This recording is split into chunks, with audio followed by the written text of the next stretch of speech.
नमस्कार, जनतंत्र टीवी देख रहे हैं आप। मैं हूं आपके साथ कोमल गंगवार।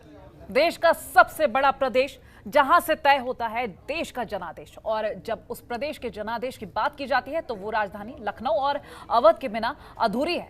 वहीं अवध, जिसका रामायण में जिक्र है, जहां के मर्यादा पुरुषोत्तम श्री राम है, जहां के कण कण में राम का वास है, जाहिर है कि अवध की बात श्री राम के बिना करना नामुमकिन है। और माना जाता है कि जिस पर राम की कृपा होती है वो सत्ता की कुर्सी पर विराजमान होता है, चाहे 2012 की बात हो या फिर 2017 की बात हो। कभी यह क्षेत्र कांग्रेस पार्टी का गढ़ भी कहलाता था। लखीमपुर खीरी के तराई क्षेत्र से शुरू होने वाला अवध का इलाका वैसे तो सुल्तानपुर तक जाता है, लेकिन इस चरण में जिस क्षेत्र में चुनाव होना है उसका केंद्र बिंदु राजधानी लखनऊ है। वहीं लखनऊ, जहां से उत्तर प्रदेश को चलाने के लिए दिशा निर्देश तय होते हैं, जहां से लोगों के लिए नियम कानून बनते हैं, प्रदेश के विकास का रोड मैप तैयार होता है। यानी अगर ये कहा जाए तो गलत नहीं होगा कि लखनऊ का जिक्र किए बिना प्रदेश की शासन व्यवस्था की कल्पना नहीं की जा सकती। और जब उस क्षेत्र में चुनाव हो तो उसका सेंटर ऑफ अट्रैक्शन होना लाजमी है। खैर, 9 जिलों की 59 सीटों के लिए जमकर प्रचार देखा गया। बड़ी बड़ी जनसभाएं हुई, रोड शो किए गए। बीजेपी ने मोदी से लेकर शाह, योगी, राजनाथ, नड्डा मैदान में उतार दिए। तो वहीं सपा की तरफ से अखिलेश यादव, शिवपाल यादव, डिंपल यादव ने प्रचार की बागडोर संभाली। कांग्रेस की पूरी तरह से कमान प्रियंका के हाथ में है। इस चरण में प्रियंका गांधी की प्रतिष्ठा दांव पर है, क्योंकि उनके सामने रायबरेली में पार्टी की इज्जत बचाने की बड़ी चुनौती है। साथ ही बीजेपी के सामने लखनऊ में अपने गढ़ को सुरक्षित रखने का एक दारोमदार यानी कि मुकाबला पूरी तरह रोचक होने के आसार है। अब ऐसे में वोटिंग के लिए एक रात बाकी है। गुरुवार को वोटर फैसला कर देगा कि कौन सेंटर की जंग को जीत रहा है।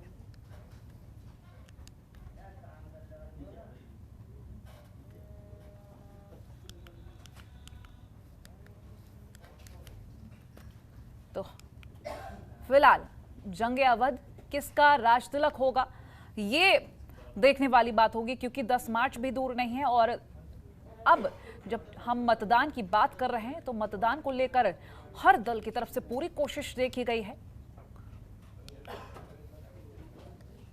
फिलहाल बीजेपी और सपा की कड़ी टक्कर देखी जा रही है। हम जब बीजेपी और सपा को लेकर बात करते हैं तो सपा आरएलडी का गठबंधन इस बार जो सामने आ रहा है, सभी का ये कहना कि ये गठबंधन आगे बढ़ता हुआ नजर आ रहा है। लेकिन क्या वाकई में ऐसा हो रहा है? क्योंकि जनता की तरफ से कई सारी प्रतिक्रियाएं भी सामने आ रही हैं। अब ऐसे में देखना यह होगा कि कौन सा दल आगे बढ़ेगा और किस दल को जनता ने अपना सबसे ज्यादा आशीर्वाद दिया। ऐसा कहा जा रहा है चौथे चरण को लेकर कि इस चरण के मतदान को लेकर हर दल ने अपनी पूरी कोशिश तो की है। जनतंत्र के कई सवाल, लखनऊ की जंग, वोटर किसका देगा संग, गढ़ में सेंध मारी, प्रियंका पर बड़ी जिम्मेदारी, अमीनाबाद, मोहनलालगंज किसको जिताएंगे जंग, लखीमपुर खीरी हिंसा, क्या खत्म हुआ किसानों का गुस्सा, अवध किसका करेगा राज तिलक।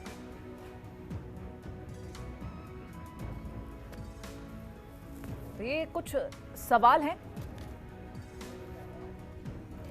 जिनके जवाब लेना बेहद जरूरी।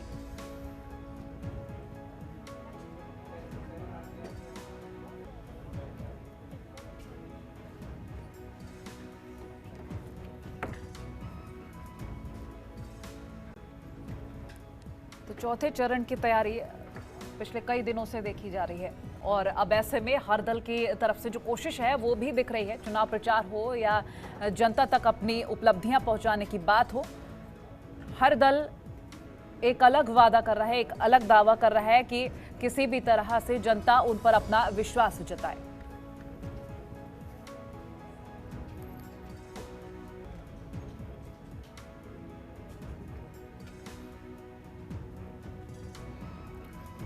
दस मार्च अब ज्यादा दूर तो नहीं है, लेकिन जो मतदान होना है उसकी तैयारी भी देखी जा रही है।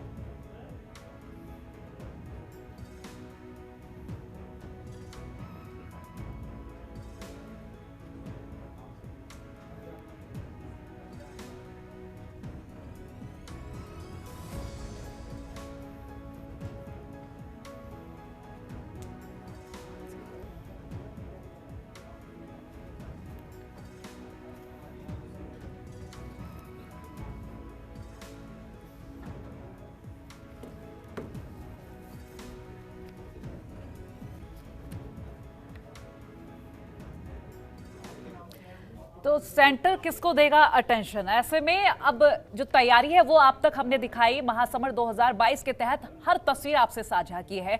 हर दल अपनी तरफ से यही कोशिश कर रहा है कि जनता तक अपनी अपनी उपलब्धियां पहुंचाई जाए।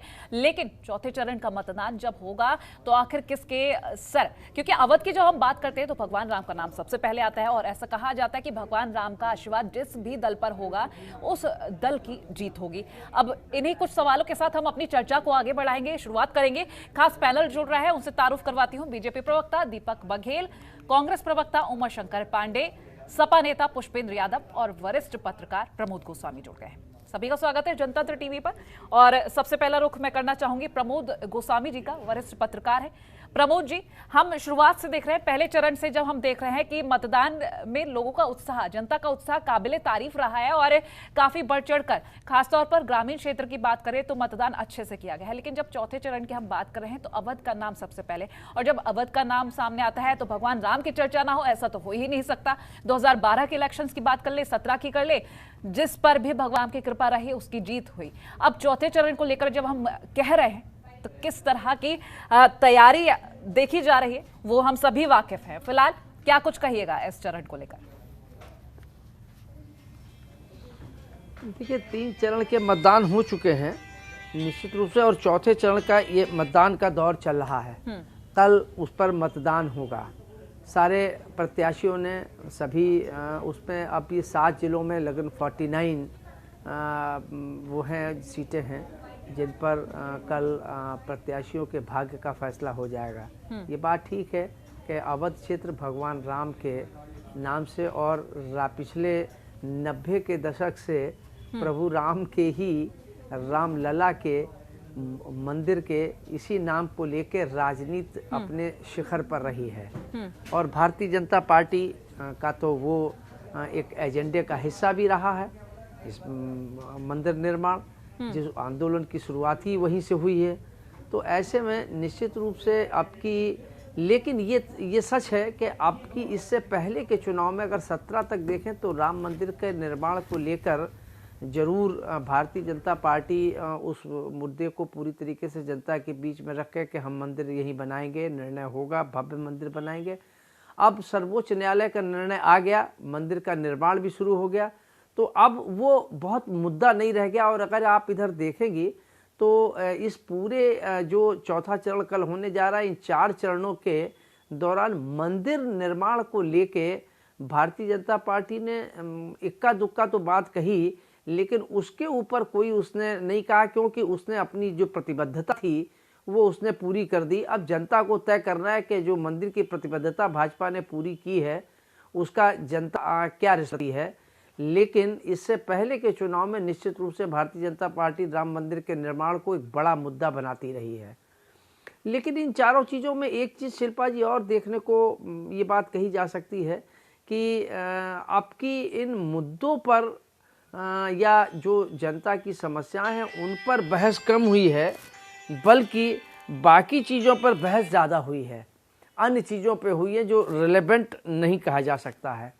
तो अब चुनाव है, लेकिन इसमें भी ये भारतीय जनता पार्टी का ये प्रभुत्व वाला क्षेत्र रहा है, चाहे वो लखनऊ रहा हो, चाहे फैजाबाद हो, चाहे हरदोई हो, सीतापुर हो, ये सारे भाजपा के प्रभुत्व वाले क्षेत्र हैं। हर दल की बात करेंगे और खासतौर पर कांग्रेस को लेकर हम बात करेंगे, क्योंकि अवध को लेकर जब बात कही जाती है तो एक वक्त ऐसा था कि कांग्रेस का दबदबा था, लेकिन आज के वक्त में क्या स्थिति, उसको लेकर बात करेंगे। हम सपा नेता पुष्पेंद्र यादव जी के पास जाना चाहेंगे। पुष्पेंद्र जी, अवध का नाम आते ही एक अलग सी तस्वीर सामने आती है, क्योंकि राम मंदिर को लेकर लोगों की भावनाएं जुड़ी हुई हैं, और जब राम मंदिर का नाम आता है तो जाहिर सी बात है बीजेपी का नाम सबसे पहले आता है। फिलहाल क्या कुछ कहिएगा? देखिए मैम, राम मंदिर से बीजेपी ने बेशक हमेशा फायदा लिया हो, राम मंदिर के नाम पर राजनीति करी हो, लेकिन पिछले दिनों आपने देखा होगा जब कुछ ऐसा काम हो जाए कि बीजेपी के लोग फंसते नजर आए तो उनका एक ही वो रहता है कि जी ये काम तो कोर्ट ने किया था। अगर कोई कोर्ट के माध्यम से कुछ काम हुआ हो और उसमें सरकार घिर रही हो तो बीजेपी वाले लोग कहते हैं कि ये काम तो कोर्ट ने किया है और कोर्ट का काम तो कोर्ट करेगा। लेकिन यहाँ पर आके मुझे समझ नहीं आता क्यों ये लोग राम मंदिर का क्रेडिट अपने ऊपर लेते हैं। आप या तो ये बताएं कि आप न्यायालय से ऊपर हैं, तो आप मैं मान सकते हैं कि आप न्यायालय से ऊपर हैं, हो सकता है न्यायालय को आपने कहा हो, लेकिन राम कि राजनीति इन लोगों ने बेशक करी है, लेकिन मंदिर उच्च न्यायालय ने बनवाया है। और राम सबके हैं, राम एक पार्टी के नहीं है, राम एक इंसान के नहीं है, राम सबके हैं। बात रही राम की।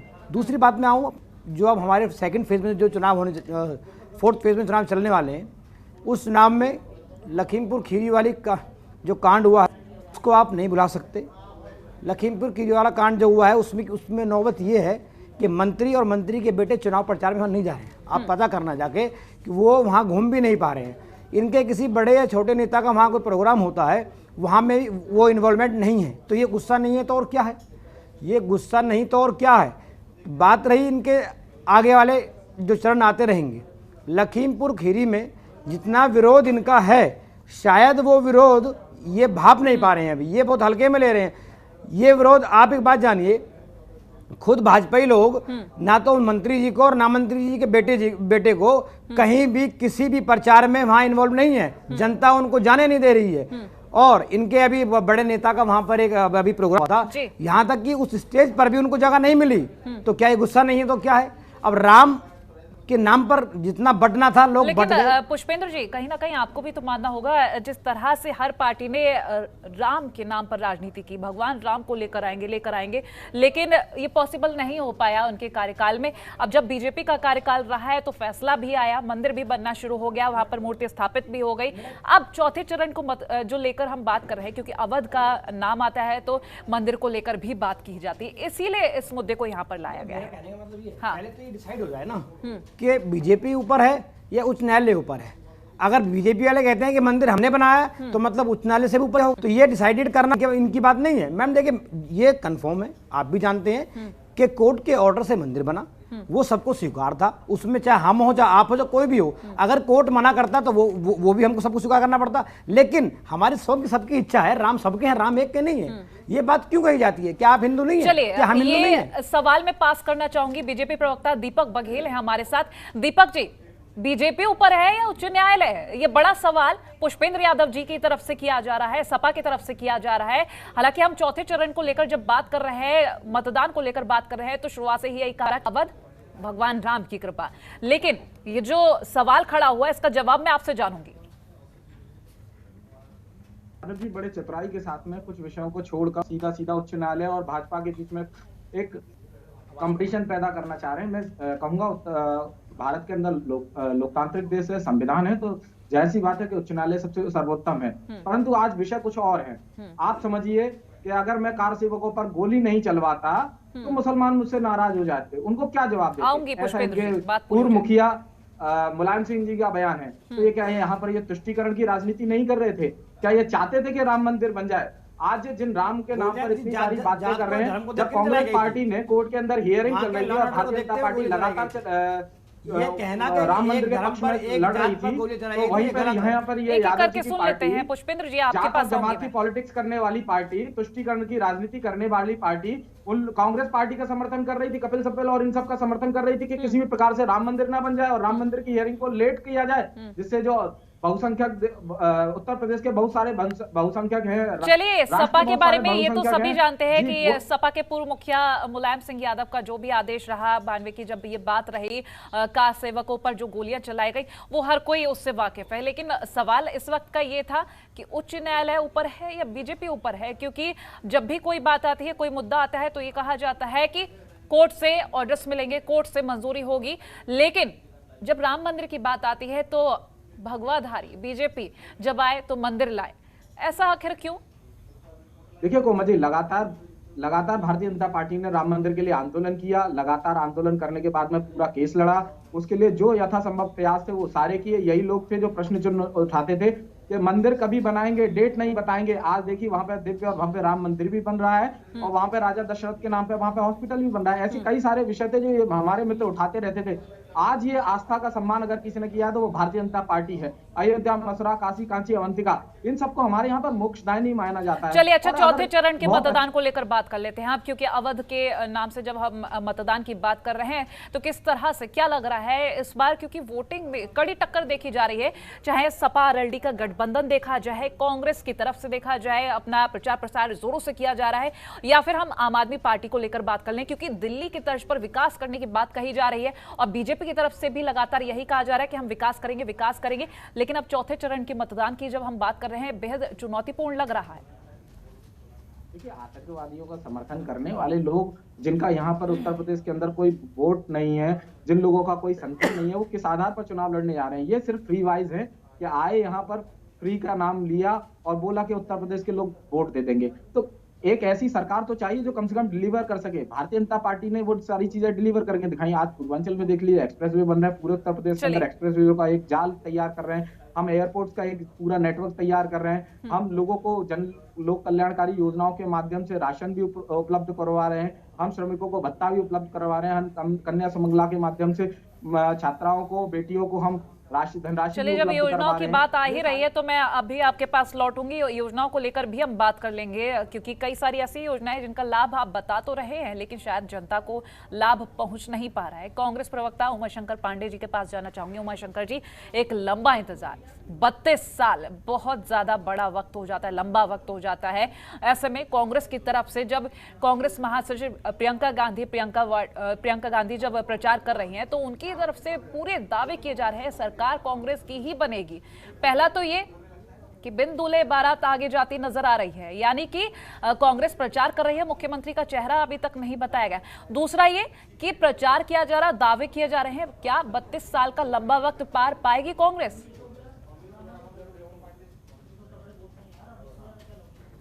देखिए कोमल जी, बिल्कुल उत्तर प्रदेश में कांग्रेस की सरकार बनेगी, आपके प्रश्न का सीधा सा जवाब। दूसरी बात, प्रमोद गोस्वामी जी को मैं प्रणाम करते हुए मैं कहना चाहूंगा, बड़े पत्रकार हैं, लेकिन जब प्रमोद गोस्वामी जी ये कहते हैं कि भारतीय जनता पार्टी ने राम मंदिर बनाकर अपनी प्रतिबद्धता पूरी की, तो मुझे बड़ा दुख हुआ। ये बयान ये बता रहा है कि भारतीय जनता पार्टी सर्वोच्च न्यायालय से भी ऊपर है, ये प्रमोद गोस्वामी जी कहकर सर्वोच्च न्यायालय का अपमान कर रहे हैं। दूसरी बात, मैं बिल्कुल सहमत नहीं हूं कि ये निर्णय भाजपा के शासनकाल में आया है। मैं आपके दर्शकों को याद कराना चाहूंगा कि 2011 में भी माननीय सुप्रीम कोर्ट का निर्णय आया था, और तब के निर्णय में और अब के निर्णय में केवल एक अंतर है कि तब निर्मोही अखाड़ा को भी जमीन आवंटित की गई थी, और जो अब 2 लोगों को जमीन मिली है, रामलला विराजमान को और मुस्लिम पर्सनल लॉ बोर्ड को, इन 2 लोगों को तब भी जमीन दी गई थी, और निर्मोही अखाड़ा जो तीसरा पक्षकार था उसको भी जमीन दी गई थी। इस बार के निर्णय में निर्मोही अखाड़ा को हटा दिया गया है, ये एक परिवर्तन आया है।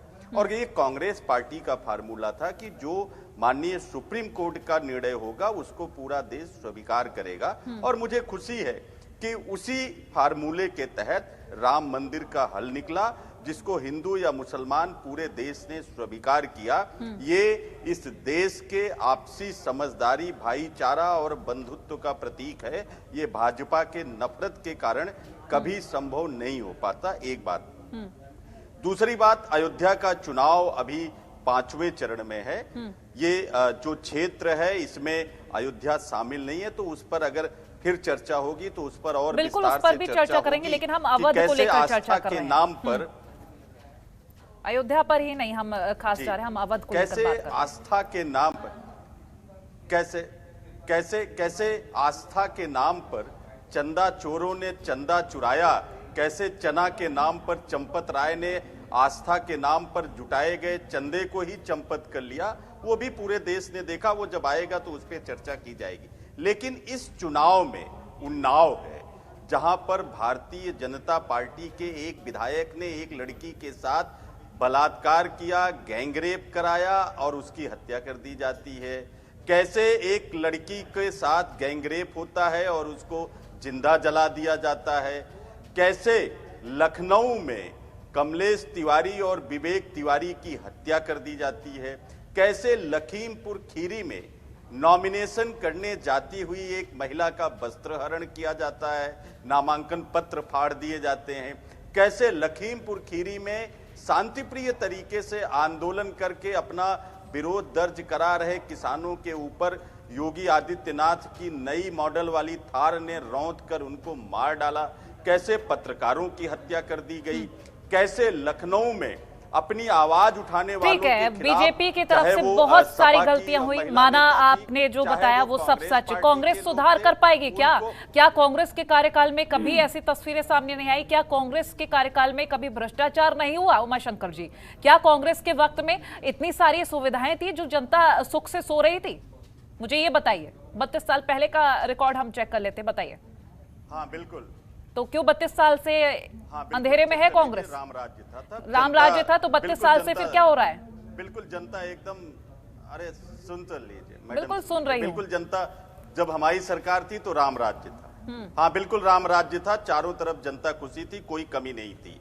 तब आईआईटी का 2 आईआईटी हमने बनाए, बीएचयू बनाया, आईआईटी कानपुर बनाया, तीसरा आईआईटी इन 34 सालों में नहीं बना जब से हम गए हैं। हमने लखनऊ में पीजीआई खोला, जहां पर लोगों का इलाज होता है। योगी आदित्यनाथ भी वहीं इलाज कराते हैं और परमहंस ने भी अंतिम सांस वहीं लिया, कल्याण सिंह ने भी अंतिम सांस वहीं लिया। हमने पीजीआई बनाया था, दूसरा पीजीआई उत्तर प्रदेश में नहीं बना। हमने 3 थर्मल पावर स्टेशन बनाए थे बिजली के लिए, एनटीपीसी ऊंचाहार रायबरेली में, अंबेडकर नगर में, औरैया में। चौथा एनटीपीसी नहीं बना।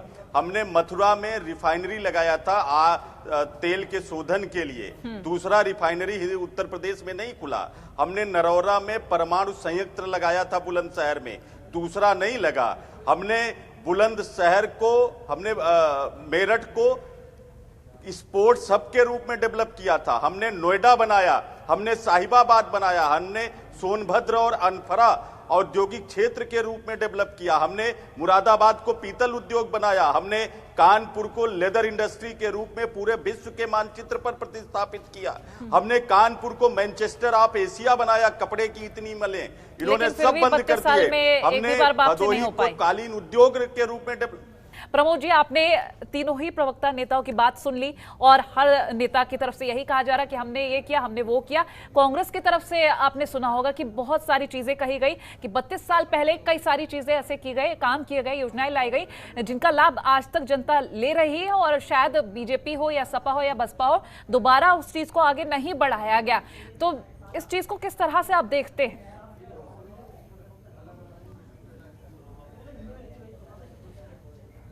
हाँ देखिए कोमल जी, उमाशंकर जी ने जो भी अपने कांग्रेस के कार्यकाल की बात कही है, इसमें कोई दो राय नहीं, वो बिल्कुल सच है। और उससे हम ही नहीं, इसमें ये पूरा देश और प्रदेश जानता है कि चाहे वो पीतल उद्योग हो, चाहे वो ताला उद्योग हो, कानपुर का लेदर उद्योग हो, कालीन भदोही का कालीन हो, ये बात सच है कि इसमें कहीं कोई दो राय नहीं। ये कांग्रेस की उपलब्धियां भी हैं। लेकिन उमाशंकर जी ने जो बात कही वो मैं उस पर जरूर एक बात कहूँगा जिस पर उनको थोड़ा सा लगा कि शायद मुझे नहीं कहनी चाहिए थी, तो वो उनका अधिकार है और उनको कहना भी चाहिए था।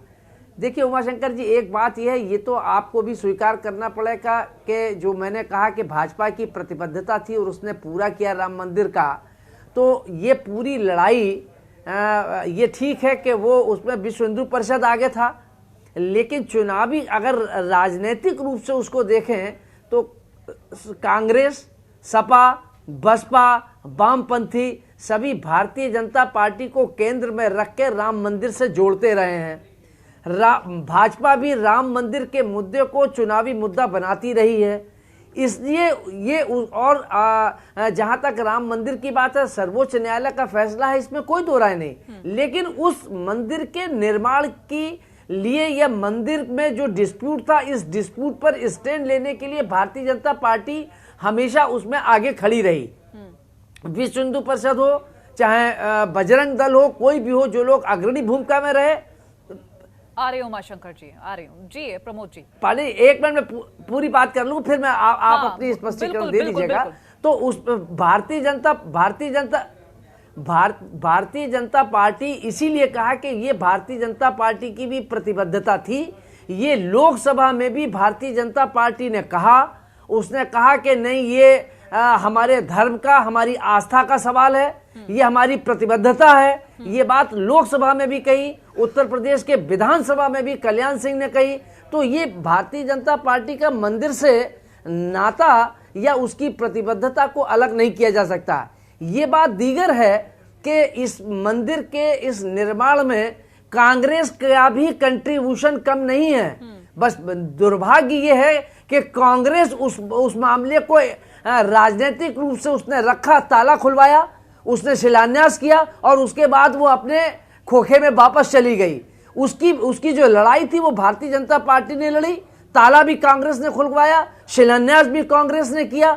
चुनाव के वक्त राजीव गांधी वहां गए भी अयोध्या, शुरुआत वहां से की, लेकिन उसके बाद वो शायद उस पर स्टैंड पर कायम नहीं रह सके, इसलिए उसका श्रेय उसको नहीं जाता है, या इसके लिए श्रेय भारतीय जनता पार्टी को दिया जाता है। पांडे जी चलिए, उमाशंकर जी बोले। देखिए, जो मेरा कहना है वो मैं बिल्कुल स्पष्ट तरीके से कह रहा हूं। पहली बात तो आपने जो कांग्रेस के कामों को स्वीकार किया, आपका धन्यवाद। मंदिर को लेके जितनी बातें हैं, कांग्रेस ने हमेशा ये माना कि मंदिर का समस्या जो है उसका जो समाधान है वो शांतिप्रिय तरीके से निकलना चाहिए, और शांतिप्रिय तरीके से जो रास्ता है वो माननीय उच्च न्यायालय, उच्चतम न्यायालय से होकर ही जा सकता था, और उस चीज को स्वीकार किया गया। एसआईटी बनी, तमाम तरीके की जांच हुई, वो सब कांग्रेस पार्टी ने कराया, और कोर्ट गए तो कोर्ट का निर्णय आया, पहले 2011 में आया, फिर अब जाके वो निर्णय आया। तो ये कहना कि नरेंद्र मोदी ने सुप्रीम कोर्ट के चीफ जस्टिस को बुलाकर जजमेंट लिखवाया है, तो मैं समझता हूं ये सुप्रीम कोर्ट का प्रमोद जी आऊंगी आपके पास। अपमान है। मेरा इस पॉइंट पर मेरा इस पॉइंट पर इतना ही कहना है। आप मेरे और बहुत प्रिय मित्रों में हैं। बोलिए प्रमोद जी।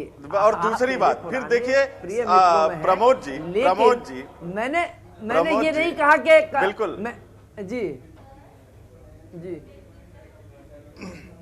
देखिए, मैं और अगर आप इसका क्रेडिट नरेंद्र मोदी जी को अगर आप इसका क्रेडिट दे रहे हैं, तो फिर ये जो आशीष मिश्रा की जमानत हुई, इसको भी बोलिए कि नरेंद्र मोदी ने उच्च न्यायालय से जो है बेल करवा दी। ये क्रेडिट भी उनको दे दीजिए लगे हाथ। फिर चलिए प्रमोद जी का जवाब सुन लेते हैं। नहीं पांडे जी कृपया संशोधन करें। मैंने ये कतई नहीं कहा कि नरेंद्र मोदी जी ने प्रतिबद्धता पूरी की है। आप विद्वान और पढ़े लिखे लोग हैं। मैंने आप उठा के इसको देख लीजिए, मोदी जी का मैंने जिक्र भी नहीं किया, नाम भी नहीं लिया, अब ले रहा हूं। मैंने भारतीय जनता पार्टी की बात कही है। रथ यात्रा अडवाणी जी ने निकाली, भारतीय जनता पार्टी के थे। तो ऐसा नहीं है, बाकी और नेता भी ले, कल्याण सिंह रहे, मैंने नाम किसी का नहीं लिया। मैंने in whole Bharatiya Janata party की बात की कि भारतीय जनता पार्टी ने अपनी उस प्रतिबद्धता को वो कोर्ट के माध्यम से, मैंने ये नहीं कहा कि भारतीय जनता पार्टी की भाजपा सरकार, केंद्र ने या मोदी की सरकार ने कोई निर्णय लिया, ये सर्वोच्च न्यायालय का है। और इतना बचपना भी नहीं है, या बिल्कुल बचपने वाली बात तो नहीं है, क्योंकि ये सभी जानते हैं कि एक पार्टी का योगदान होता है, किसी पर्टिकुलर शख्स का नहीं होता। पर्टिकुलर शख्स आगे नहीं बढ़ रहा होता है। पार्टी का नेतृत्व भले ही कर रहा होता है, लेकिन किसी एक व्यक्ति का नाम लेना जायज नहीं। एक छोटा सा सर मेरा एक छोटा सा प्रश्न है आपसे। क्या आप इस बात को स्वीकार करेंगे कि भारतीय जनता पार्टी ने कई बार मंदिर को अपने मैनिफेस्टो से निकाल दिया है? अपने मैनिफेस्टो में राम मंदिर का जिक्र भी नहीं किया, ऐसा भी समय आया है। और दूसरी बात, अगर भारतीय जनता पार्टी की प्रतिबद्धता थी तो उनकी उत्तर प्रदेश में भी सरकार थी, उनकी केंद्र में भी सरकार थी, क्यों नहीं कानून बनाकर राम मंदिर बना दिया? अगर वो कानून बनाकर राम मंदिर बनाते तो ये भाजपा की प्रतिबद्धता मानी जाती, और माननीय सुप्रीम कोर्ट के निर्णय के आधार पर राम मंदिर का निर्माण हो रहा है, तो ये माननीय सुप्रीम कोर्ट के निर्णय और उसको लेकर पूरे हिंदुस्तान के सभी चलिए उमाशंकर जी, मैं आपके पास भी लौटूंगी। प्रमोद जी आप बने रहिए, हम पुष्पेंद्र जी के पास चल लेते हैं। प्रमोद जी आपके पास आऊंगी आपका जवाब सुनने, लेकिन इस बीच हमारे दो अन्य नेता और प्रवक्ता भी हमारे साथ बने हुए, उनकी भी एक छोटी छोटी टिप्पणी ले लेते हैं। पुष्पेंद्र जी, फिलहाल राम मंदिर का मुद्दा बीच में आ गया, लेकिन मुद्दा हमारा चौथे चरण का मतदान है और तैयारी को लेकर है, क्योंकि हर दिग्गज मैदान में उतरा हुआ है, हर दल की तरफ से, और जनता तक पहुंचने की कोशिश कर रहा है। सपा की तरफ से अगर बात करते हैं तो सपा आरएलडी का गठबंधन इस बार कुछ अनोखा करने का दावा भी कर रहे हैं, और यह भी कहा जा रहा है कि जो विकास नहीं हुआ वो विकास किया जाएगा। अब से पहले के कार्यकाल की हम बात कर ले तो जब सपा की सरकार थी तो ये माना भी गया सपा अध्यक्ष अखिलेश यादव की तरफ से कि हाँ, हमसे गलतियां हुई हैं, लेकिन अब हम बदलाव करेंगे। और वही चीजें अन्य दलों की तरफ से भी कहीं ना कहीं कुछ सुनने को मिली है कि हम सुधार करेंगे। लेकिन क्या लगता है इस बार जनता वाकई में बदलाव चाह रही है? देखिए, मैं पहले तो मैं एक जवाब देना चाहूँगा जो अभी माननीय नेताजी के ऊपर उन्होंने आरोप लगाया कि उन्होंने गोलियां चलवाई। गोलियां किसी जात धर्म पर या गोली किसी जात को देख के नहीं चलाई गई थी। वहाँ लॉ एंड ऑर्डर को देखते हुए वहाँ गोली चलाई गई थी। वहाँ पे कोई हिंदू या मुस्लिम कह के गोली नहीं चलाई गई थी। वो एक लॉ एंड ऑर्डर का मसला था, ये मैं आपको स्पष्ट कर दूँ। बाकी बात रही कि राम मंदिर का आपने जिक्र बंद कर दिया है, तो उसको छोड़ते हुए अब आते हैं हम चुनाव पर। देखिए, चुनाव में जो 4th फेज में जो चुनाव है उसमें उन्नाव की बिटिया का न्याय भी है, उसमें लखीमपुर खीरी के किसानों का न्याय भी है, उसमें व्यापारी का न्याय भी है, उसमें लखनऊ में जो एक सॉफ्टवेयर इंजीनियर को मार दिया गया था उसका न्याय भी है। वो सब न्याय पब्लिक अब इनसे अपना बदला लेगी। वो इनको न्याय जब तब उन लोगों को मिलेगा जब पब्लिक इनको हराकर वहाँ से भेजेगी। और ये तय है इस बार, क्योंकि जो अत्याचार और जो बिल्कुल अत्याचार की जो चरम सीमा है वो सब पार है। क्योंकि जो व्यापारी हो उसको गोली आप लोग मार रहे हैं, किसान को आप लोग मार दे रहे हैं, व्यापारी को आप लोग मार दे रहे हैं, और सॉफ्टवेयर आप पढ़ाई तो करवा नहीं पा रहे हैं, शिक्षा आप दे नहीं पा रहे हैं, भर्तियां आप करवा नहीं पा रहे हैं, जिनके पास है उनसे छीनने का काम आप लोग कर रहे हैं। तो इन सब मुद्दों को देखते हुए जनता ने वोट करना है इस बार। और दूसरी बात ये बात रही आरएलडी और समाजवादी पार्टी के गठबंधन की। आरएलडी के साथ गठबंधन और सभी दलों के साथ जो हमारा गठबंधन हुआ है, वो गठबंधन हमने स्पष्ट करके किया था कि हम सिर्फ और सिर्फ विकास की बात करेंगे। आपने देखा होगा हमारा लगभग कोई बयान ऐसा इस बार नहीं आया है कि किसी में भी धर्म पर, जाति पर, जैसे कि प्रधानमंत्री जी ने कहा कि साइकिल गुंडों की साइकिल। तो इस बार आपने देखा होगा हमारे कोई भी दल में किसी ने भी ऐसा कोई बयान नहीं दिया जिससे जात पात धर्म की बात चलती हो। हम लोग सिर्फ विकास विकास, और हमारा जो चुनाव इस बार लड़ रहे हैं विकास पे ही लड़ रहे हैं और अपने विकास की पहिए को आगे बढ़ाएंगे। और आप देखेंगे इस बार समाजवादी पार्टी की गठबंधन की सरकार बनेगी और 2022 में विकास को दोबारा गति मिलेगी और इन सब लोगों को देखने को मिलेगा कि जो विकास होता क्या है। चलिए दीपक जी, कितना इत्तेफाक रखते हैं विकास की इन बातों से? देखिए कोमल जी, प्रश्न चिन्ह तो समाजवादी पार्टी पर भी लगना चाहिए। समाजवादी पार्टी के समय में पत्रकार जगन सिंह जी की हत्या होती है और उन्हें जला के मार दिया जाता है इनके मंत्री राम मूर्ति जी के द्वारा। क्या उनको न्याय नहीं मिला? हमारे सरकार में पुलिस का एनकाउंटर कभी नहीं हुआ। बधाई के अंदर उन दो बच्चियां पत्ता बीनने गई थी, क्या उनको न्याय इन लोगों ने दिया था? क्या बुलंदशहर हाईवे पर जो माँ बेटी के साथ जो कृत्य हुआ, क्या उसमें न्याय दिया था? ये इन्होंने न्याय के बाद पता है क्या किया था?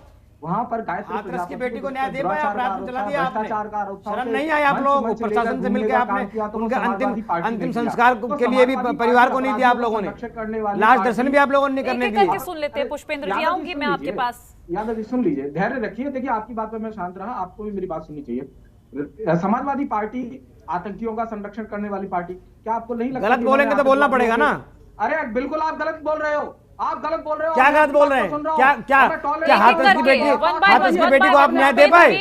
क्या हाथरस की बेटी को आप न्याय दे पाए? उन्नाव की बेटी को आप न्याय दे पाए? लखनऊ के व्यापारी को आप न्याय दे पाए? और पुष्पेंद्र जी, दीपक जी मेरी बात सुनिए।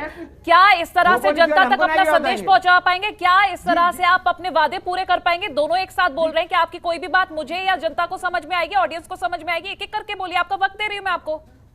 जी कोमल जी, मेरा वक्त है। जहां तक मुझे याद है आपने मेरा नाम लिया था, उसके बाद यादव जी आए थे। ठीक है, बोलिए। जिस प्रकार से इन्होंने आतंकियों का संरक्षण किया, जिस प्रकार से ये माफियाओं का संरक्षण कर रहे हैं, वो किसी से छुपा नहीं है। आज देखिए बड़े बड़े माफियाओं को अगर टिकट देने का काम कर रही है तो वो समाजवादी पार्टी कर रही है। आज के डेट में 90 लोग को लेकर टिकट दिए आपने।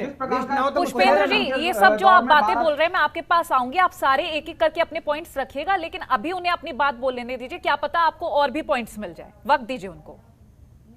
जी कोमल जी, जिस प्रकार से प्रशासन का राज रहा 2012 से लेकर 17 तक, वो किसी से छुपा नहीं है। जहां देखिए लुटैती, डकैती, छिनैती, ये सारी चलिए ये सब तो हो गया, ठीक। मान लिया सपा के कार्यकाल को लेकर आप बात कर रहे हैं दीपक जी। अब मुझे ये बताइए चौथे चरण को लेकर कितना उत्साह है, क्योंकि लगातार सपा की तरफ से ये कहा जा रहा है जो चुनौतियां हैं उनको पार पाया जाएगा। सपा और आरएलडी का ये गठबंधन जरूर कुछ अच्छा करके दिखाएगा और वाकई में ऐसा दिख भी रहा है, क्योंकि पिछले 3 चरणों के मतदान की जब हम बात करें तो जनता की तरफ से काफी पॉजिटिविटी भी दिखी है। लेकिन जब हम बीजेपी की तरफ से बात कर रहे हैं तो कई सारे ऐसे सवाल सामने आते हैं, कई सारे ऐसे मुद्दे आते हैं, फिर चाहे महंगाई को लेकर बात हो जाए या फिर कई अन्य चीजों को लेकर? आपने कई योजनाएं ऐसी गिनाई, आपने अब से कुछ वक्त पहले कई सारी ऐसी योजनाएं गिनाई, कहा कि इस योजना का लाभ मिल रहा है, इस योजना का लाभ मिल रहा है, लेकिन कई सारी ऐसी समस्या है जो मिडिल क्लास और गरीब तबके के जो लोग हैं उनसे वो लोग जूझ रहे हैं। सपा और आरएलडी का गठबंधन उन समस्याओं को दूर करने का लगातार दावा कर रहे हैं।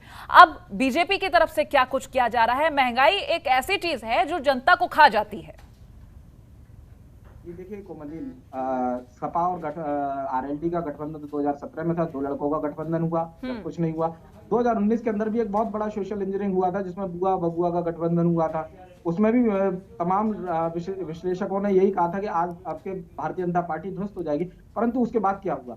सब में देखने को नजर आया कि भारतीय जनता पार्टी ने अच्छी लीड ली और सब जगह से अच्छी सीटें निकाली भारतीय जनता पार्टी ने। इसका मतलब उत्तर प्रदेश की जनता भारतीय जनता पार्टी के ऊपर आशीर्वाद कर रही है, उनके किए हुए वादों पर भरोसा कर रही है और भारतीय जनता पार्टी ने बखूबी उन सभी वादों को निभाया भी है। आज देखिए, चाहे गांव गरीब किसान महिलाओं की बात हो, रोजगार की बात हो, उत्तर प्रदेश के अंदर 2012 से लेकर 17 तक का कार्यकाल उठा लीजिए और भारतीय जनता पार्टी का 17 से लेकर 22 तक का उठा लीजिए। रोजगार हमने सबसे ज्यादा दिए, ये 2 लाख नहीं दे पाए। हमने चलिए ठीक है, मैं आपके पास लौटूंगी। ये जब आप योजनाओं के लाभ की बात कर रहे हैं तो हमारे साथ वरिष्ठ पत्रकार प्रमोद गोस्वामी जी जुड़े हुए हैं। इनसे बेहतर शायद ही कोई ये बता पाए, क्योंकि एक समीकरण देखते हैं, एक विकास हम देखते हैं तो बात करते हैं कि जनता तक आखिर पहुंचा क्या है। प्रमोद जी, क्या लगता है कि लगातार कांग्रेस की तरफ से बात कही जा रही है, सपा की तरफ से बात कही जा रही है, बीजेपी की तरफ से कहा जा रहा है कि हमने बहुत विकास किया है और गरीबों को बहुत लाभ पहुंचा है, लेकिन जनता की तरफ से क्या कुछ खास रहा है ये हम सभी जानते हैं। जनता की तरफ से काफी ज्यादा समस्याएं भी सामने आई, क्योंकि महंगाई भी बढ़ी है, ये तो सभी को पता है। आपको क्या लगता है कि जनता इस बार क्या सोचकर बैठी है?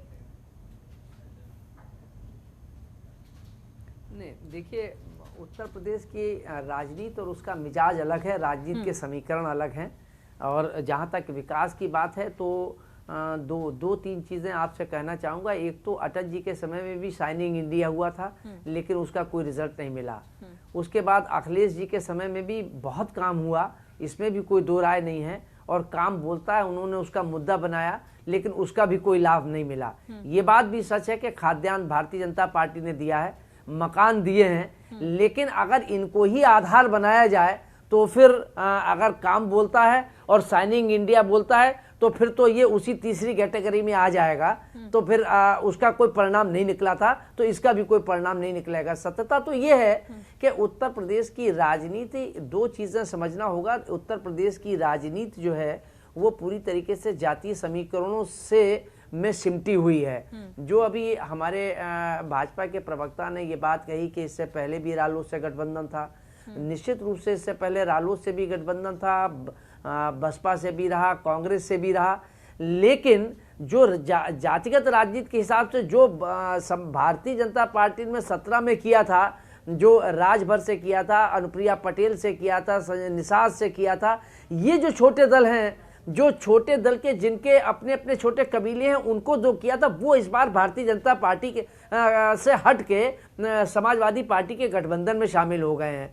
वहीं पर वो जो छोटे दल हैं, जो कबीले छोटे हैं, वो शामिल हो गए हैं। और वहीं अगर आरएलडी को देखें तो वहाँ वो उनके साथ एक बड़ा पश्चिम उत्तर प्रदेश का बड़ा दल शामिल हो गया है। तीसरी बात है महंगाई, हाँ, बेरोजगारी। ये जनता की समस्या से नाक में दम किए हुए है, बिल्कुल, जिससे जनता परेशान भी है, इससे ऊब चुकी है, इसमें भी कोई दो राय नहीं है। और चाहे वो लखीमपुर जो इस चरण में होने जा रहा है, लखीमपुर में जो घटनाक्रम हुआ, वहां किसानों के ऊपर जो कार चढ़ा दी गई, उसमें कई किसान मारे गए। ये क्या इस मुद्दे को इग्नोर किया जा सकता है? किसान आंदोलन पश्चिम में चले जाइए कि जो 700 किसान मारे गए, तो क्या वो भारतीय जनता पार्टी को लाभ दे सकता है? तो बहुत से ऐसे मुद्दे हैं जो भारतीय जनता पार्टी के लिए बड़ी चुनौती है इस चुनाव में।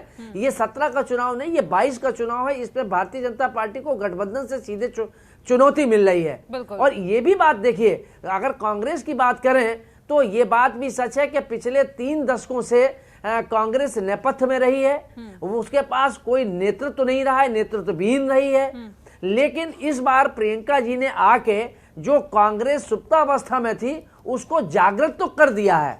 अब सीटें कितनी मिलेंगी, बढ़ेंगी कि घटेंगी, ये 10 को पता लगेगा। लेकिन संगठनात्मक ढांचे को जो उनका कमजोर था उसको उन्होंने एक्टिवेट कर दिया है। और अगर वो इसको ऐसे ही बनाए रही तो मैं समझता हूँ वो कांग्रेस को फिर जमीन पे लाके खड़ा कर सकती हैं। लेकिन अगर फिर मैं पांडे जी से यही बात कहना चाहूँगा कि अगर राम मंदिर के तरीके से अगर शिलान्यास और ताला खोल के फिर बैठ जाएंगे तो फिर स्थिति वही होगी जो भारतीय जनता पार्टी ने टेकअप कर लिया। चलिए उमाशंकर पांडे जी के पास ही जाना चाहूंगी। कांग्रेस प्रवक्ता उमाशंकर पांडे हमारे साथ लगातार बने हुए हैं। उमाशंकर जी, चौथे चरण के मतदान को किस तरह से देख रहे हैं? राम मंदिर पर तो बहुत बहस हो गई, अब मतदान पर भी आ जाते हैं क्योंकि तैयारी तो पूरी दिख रही है कांग्रेस की तरफ से, लेकिन मुद्दों की जब बात आती है तो हर दल की तरफ से एक मुद्दा तो सेम लगता है कि महिलाओं की सुरक्षा और महंगाई।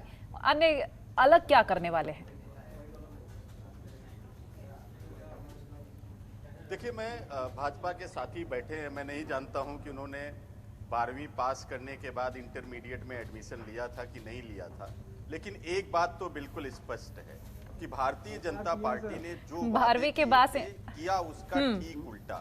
जैसे ह्यूमन रिसोर्सेज HR की पढ़ाई अच्छी की, पता नहीं लिया था कि नहीं लिया था, वो वही जाने बेहतर। अमित शाह जी कह रहे थे कि जो इंटर में एडमिशन लेंगे उन्हीं को लैपटॉप और एंड्रॉयड देंगे। मैं भी समझना चाहता हूं, मैं जो कहना चाह रहा हूँ आप उसको समझिए। बिल्कुल कहिए। प्रधानमंत्री जी ने कहा था, नारा दिया था, बेटी पढ़ाओ बेटी बचाओ। तो बेटी बचाओ भाजपा से बचाना है, ये उन्होंने नहीं बताया था। और अभी तो उन्होंने ये नारा भी बदल दिया, आप कह रहे हैं बेटी पढ़ाओ बेटी पटाओ, ये तो उन्होंने कहा नहीं था। महंगाई के बारे में उन्होंने कहा था बहुत हुई महंगाई की मार, लेकिन महंगाई का जिक्र अभी प्रमोद जी ने किया। बेरोजगारी, आज उत्तर प्रदेश के 100 में से 68 युवाओं के पास कोई रोजगार नहीं, कोई नौकरी नहीं। भारतीय जनता पार्टी ने अपने लोक संकल्प पत्र में कहा था कि हम 5 सालों में 14 लाख प्रतिवर्ष की दर से 70 लाख युवाओं को रोजगार देंगे। अब जो इन्होंने 5 साल का सरकारी रिपोर्ट कार्ड दिया है और भाजपा ने जिसे अपने प्रचार का हिस्सा भी बनाया, उन्होंने लिखा कि हमने 4.5 लाख नौकरियां दी, तो वो जो 14 लाख नौकरी प्रतिवर्ष यानी कि 70 लाख देना था, वो 4.5 लाख ही इनका आंकड़ा भी अगर हम सही मान लें तो ये इनकी हकीकत है। 100 रुपए के ऊपर पेट्रोल, 90 रुपए के ऊपर डीजल, 200 रुपए के ऊपर आपको खाने का तेल, इसके अलावा कीटनाशक 40% बढ़ गया। खाद में से 5 किलो बोरी में कम करके उसका दाम बढ़ा दिया। कृषि और तमाम तरीके के जो कृषि से जुड़े हुए उपकरण हैं सब पर GST लगा दिया। और शिक्षा मित्र, अनुदेशक, आंगनबाड़ी जैसे तमाम लोगों के लिए इन्होंने ये कहर बरपाया। अनुदेशकों का तो वेतन कम कर दिया। आशा बहू और आंगनबाड़ी ये लोग शिक्षा मित्र आंदोलन करते हैं तो उनको योगी जी की पुलिस जूतों से और लाठियों से पीटती है, उनके ऊपर मुकदमे दर्ज करके उनको जेल में बंद करती रही। सैकड़ों शिक्षा मित्र, अनुदेशक आत्महत्या किए, तमाम बेरोजगार आत्महत्या कर लिए और 40% बेरोजगारों की आत्महत्या में बढ़ोतरी हो गई। गन्ना के लिए इन्होंने अपने मैनिफेस्टो में वादा किया था कि जब हमारी ये नहीं बताया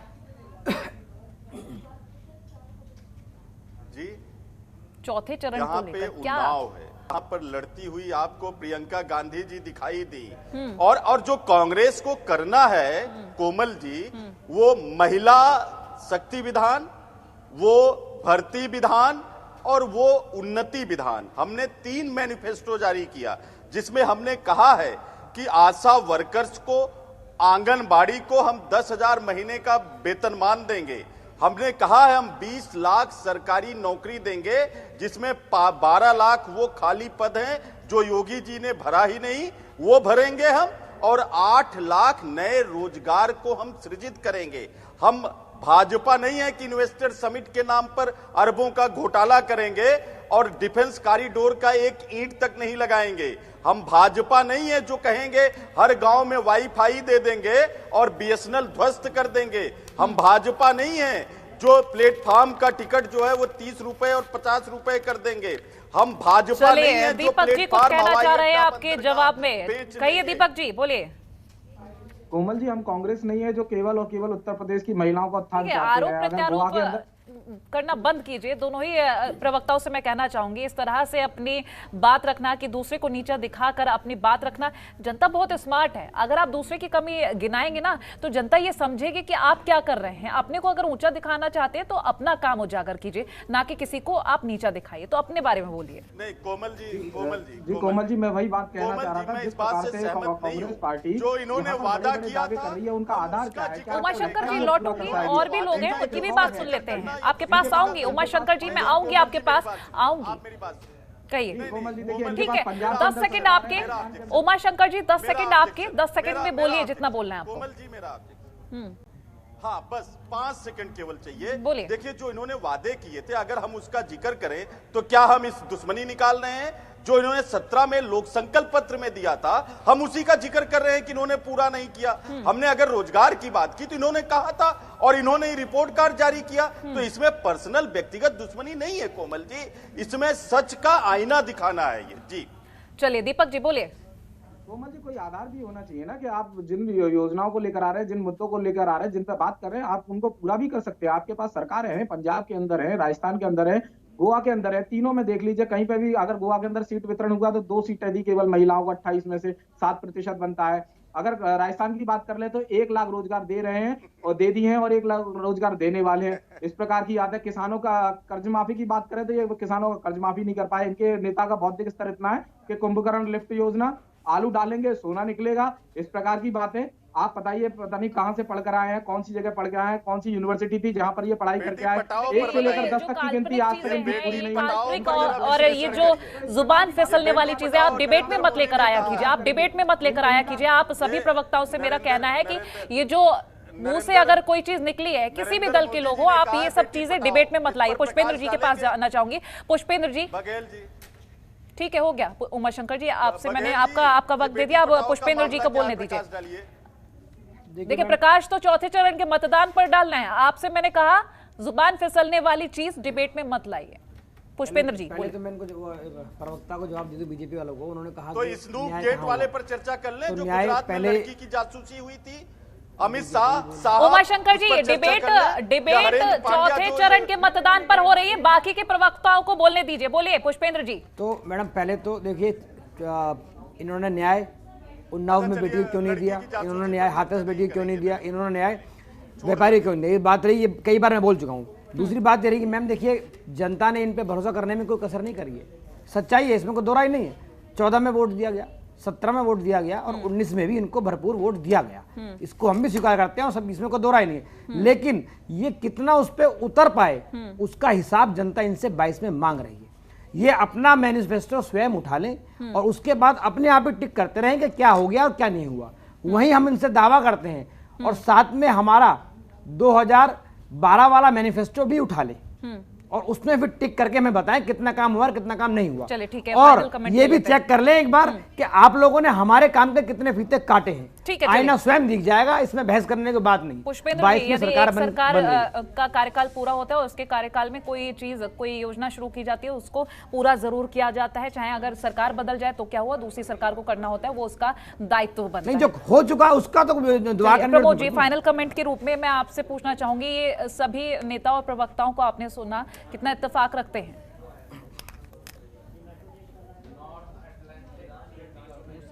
जी प्रमोद जी।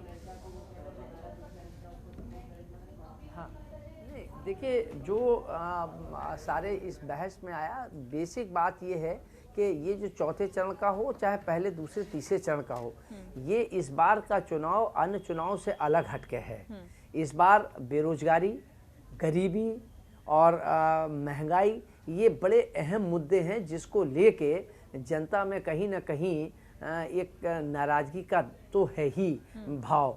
अब उसमें क्या स्थिति होती है, क्या नहीं होती है, ये तो 10 तारीख को पता लगेगा। लेकिन ये मुद्दे, लेकिन उसके बावजूद भी अगर आप देखें तो जो जन सरोकारों से जुड़े मुद्दे थे उन पर इस पूरे चुनाव में शायद 10% बहस हुई है। बाकी सब जो बहस हुई है वो कहीं अब्बाजान पे हुई है, कहीं जिन्ना पे हुई है, कहीं शरीयत पर हुई है, कहीं पाकिस्तान पे हुई है, जिसका कि उत्तर प्रदेश की जनता से कोई लेना देना नहीं है। तो ये लोकतंत्र का एक दुर्भाग्य या कड़वा पक्ष भी है कि ये लोकतंत्र के नाते इस पर जनता के सरोकारों पर बहस होनी चाहिए, उस पर वोट मांगना चाहिए, उस पर मतदान होना चाहिए। लेकिन उतना ही कड़वा सच ये भी है कि इस पर चाहे कितनी भी महंगाई हो जाए, चाहे कितनी भी बेरोजगारी हो जाए, उसके बावजूद जो है वो चूंकि जातिगत समीकरणों में खित्तों में बटे होने के कारण जो है वो जो अहम मुद्दे हैं, जो जनता से जुड़े मुद्दे हैं, जो खुद की परेशानी है, वो उस समय मतदान के वक्त आते आते कहीं ना कहीं हमारे मतदाता भी भूल जाते हैं। और जो लोकतंत्र है वो कहीं ना कहीं मुझे लगता है उससे कमजोरी होता है और विकास भी प्रभावित होता है। चलिए, बहुत शुक्रिया आप सभी खास मेहमानों का इस चर्चा का हिस्सा बनने के लिए। तो चौथे चरण के मतदान के लिए कैसी तैयारी है और किस तरीके के वादे हैं, ये हर दल की तरफ से हमने आपको सुनवाया, और क्या कुछ खास रहेगा ये आप तक पल पल की अपडेट्स हम पहुंचाते रहेंगे। बहरहाल चौथे चरण के मतदान को लेकर जो असमंजस चल रहा है कि सेंटर किसको देगा अटेंशन, ये अब आने वाला वक्त बताएगा। फिलहाल इसी के साथ हमारी इस खास चर्चा में इतना ही। देखते रहिए जनतंत्र टीवी। नमस्कार।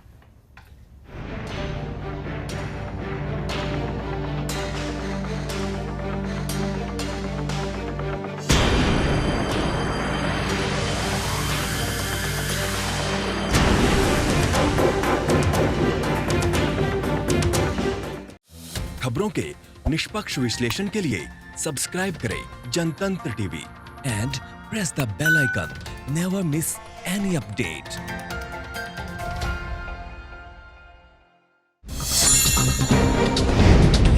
डाउनलोड कीजिए जनतंत्र टीवी ऐप को, जो कि अवेलेबल है गूगल प्ले और ऐप स्टोर पर। अधिक जानकारी के लिए अभी डाउनलोड करें।